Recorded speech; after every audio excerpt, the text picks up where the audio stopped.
ශ්‍රී ලංකාව කියන්නේ ප්‍රෞಢ ඉතිහාසයකට උරුමකම් තියෙන රටක්. වසර දහස් ගණනක් ශ්‍රී විභූතිය පිළිබිඹු වෙන ස්ථාන ශ්‍රී ලංකාව පුරා විසිරී පවතිනවා. මාතලේ දිස්ත්‍රික්කය කියන්නේ ඉන් කිහිපයකටම උරුමකම් කියන ප්‍රදේශයක්. ඉතින් යාළුවනේ අද ඔයාලා එක්කන්නේ මාතලේ දිස්ත්‍රික්කයේ තියෙන දඹුල්ල ප්‍රාදේශීය ලේකම් කොට්ටාශයට අයත් සීගිරිය ග්‍රාමයේ ආශ්‍රිතව පිහිටලා තියෙන මුහුදු මට්ටමේ ඉඳන් මීටර් 340ක් පමණ උස කන්දක ඉදි කරපු ඓතිහාසික බෞද්ධ පුදබිමක් බලන්න තමයි එක්කන් යන්නේ. ඒ තමයි පිදුරංගල විහාරය.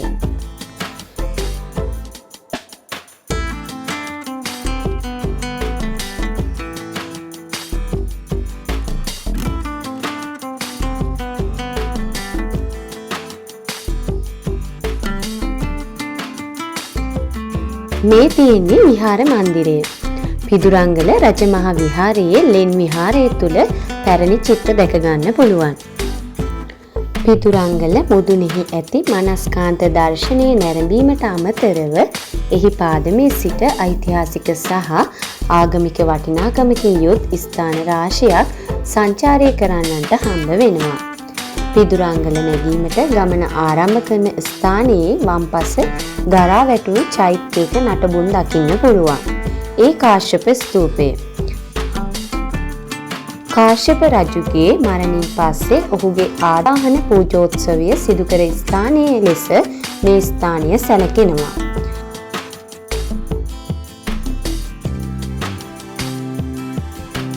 ලෙන් විහාරය වැඳ පුදා ගත්තට පස්සේ පර්වතේ නැගීමට තමයි අපි මේ සූදානම් වෙන්නේ.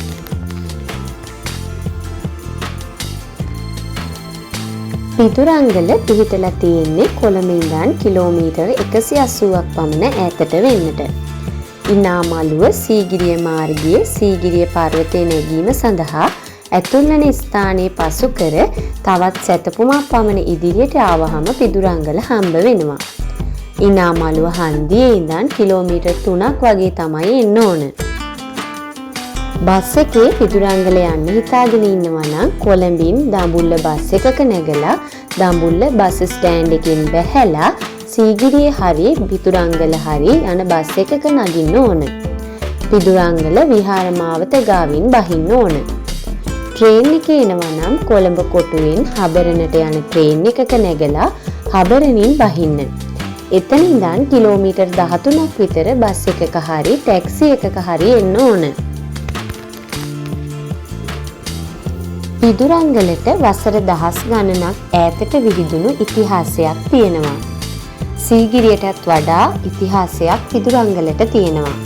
ක්‍රිස්තු පූර්ව දෙවන සහ පළමුවන සියවස කාලයේ පටන් පැරණි බෞද්ධ මධ්‍යස්ථානයක් විදිහට මේ ස්ථානය හඳුන්වන්න පුළුවන්. ක්‍රිස්තු වර්ෂ 477ත් 495ත් අතර කාලයේදී සීගිරිය සිය පාලන මධ්‍යස්ථානය කරගෙන රජකම් කරපු කාශ්‍යප රජු මෙහි විශාල සංඝයා වාසයක් සහ බෞද්ධ මධ්‍යස්ථානයක් ඉදි කරලා රහතන් වහන්සේට පූජා කරපු බව තමයි පැරණි පොත්පත්වල සඳහන් වෙන්නේ. ජනප්‍රවාදගත තොරතුරු වලට අනුව පළමුවන මුගලන් රජු කාශ්‍යප රජු සමග යුද වැදීමට පෙර මේ විහාරයේ වැඩ කටයුතු නිම කිරීමට රන් පිදූ බවටත් ඒ අනුව රන් පිදූ ගල යන්න පසු කාලීනව පිදුරංගල බවට පත් වූ බවක් තමයි විශ්වාස කෙරෙන්නේ.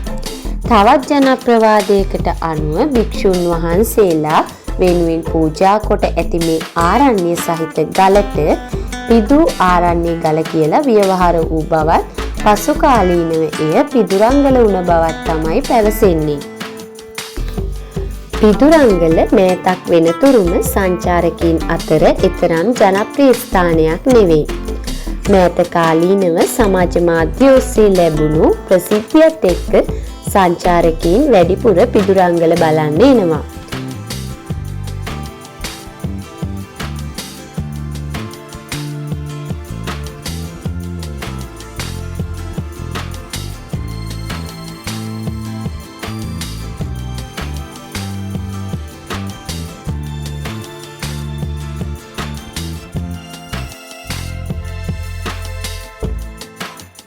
මෙතන සෙල්ලිපියකුත් තියෙනවා.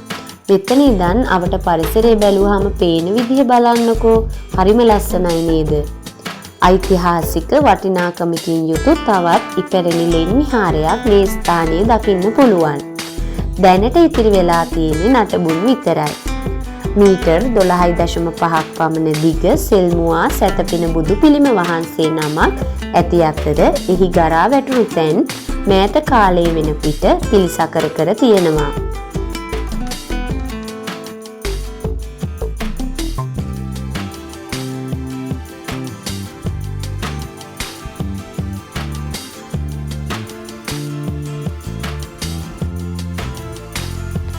මෙතන ඉඳන් මුදුනට තියෙන්නේ මිනිත්තු 5ක 10ක පමණ කාලයක්. ගමනේ පළමු කොටස ගල්පඩි සහ අත්වැට ඉදිකර තිබුණත් අවසාන කොටස වෙනකොට නැගීමට ටිකක් අපහසුයි. මහා පර්වත අතරින් රිංගලා යන්න තමයි තියෙන්නේ. ටිකක් පරිස්සමෙන් යන්න වග බලා ගන්න. හැබැයි සංචාරයේ යෙදෙන්න කැමති අයට නම් මේ ගමන මාරම අත්දැකීම් ගොඩක් ගේනවා. ගල් පර්වත තරණය කරමින් ගමන් කිරීම හරිම අපූර්වයි. අපේ පොඩ්ඩු ටිකත් අවුලක් නැතුව ආසාවෙන් යනවා. මහා පර්වත ඇතුලෙන් රිංගලා යන්න තියෙන්නේ. සමහර තැන්වලින් යන්න තියෙන ඉඩකඩ නම් ඉතාම අඩුයි.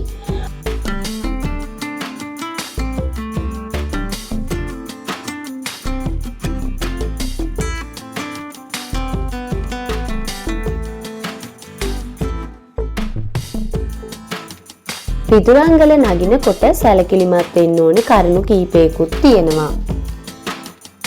දැඩි හිරු රශ්මිය තිබුණත් මේ යන ගමන් මාර්ගයේ ගස් වලින් වට වෙලා තියෙන නිසා අපහසුයක් දැනෙන්නේ නැහැ. හරිම සෞම්‍ය ගතියක් තමයි දැනෙන්නේ.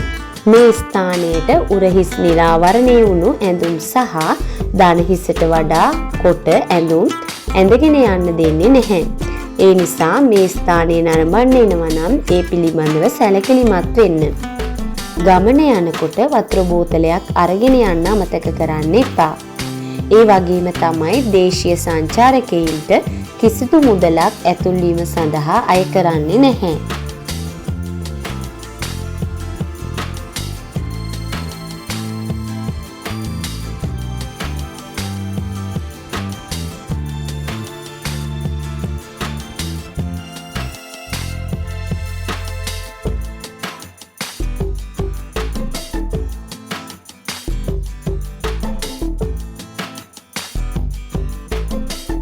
ඔන්න දැන් අපි මුදුනට ලං වෙලා ඉන්නේ. බලන්නකෝ කොහොමද කියලා. දකින්න ඔයාලටත් ආස හිතෙනව නේද? අද නම් සංචාරකයන් ටිකක් වැඩි නිවාඩු දවසක් නිසා. දේශීය වගේම විදේශීය සංචාරකයන් ගොඩක් ඇවිල්ලා.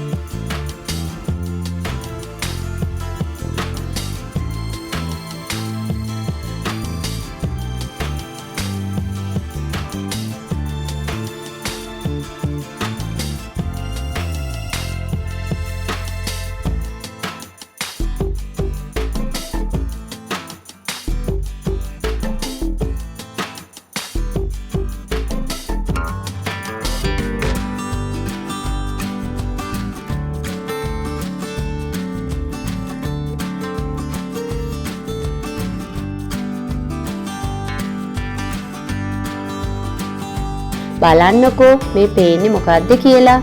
පර්වතයේ මුදුනට ආවහම මනස්කාන්ත දර්ශනයක් තමයි මවන්නේ. සීගිරිය ඉතාම ලස්සනට පේනවා මෙතනට. බාධක මැඩගෙන එන ගමනක තමයි මතකයන් ගොඩක් එකතු වෙන්නේ. මේ ගමනත් ඒ වගේ තමයි. මතකයන් ගොඩක් එකතු කරගන්න පුළුවන්. ජීවිතය කියන්නේ චාරිකාවක් වගේ තමයි. පුළුවන් හැම වෙලාවෙම ඒ චාරිකාවට මතකයන් එකතු කරගන්න උත්සාහ කරන්න. බලන්නකෝ මේ දර්ශනයේ ආස හිතෙනව නේද?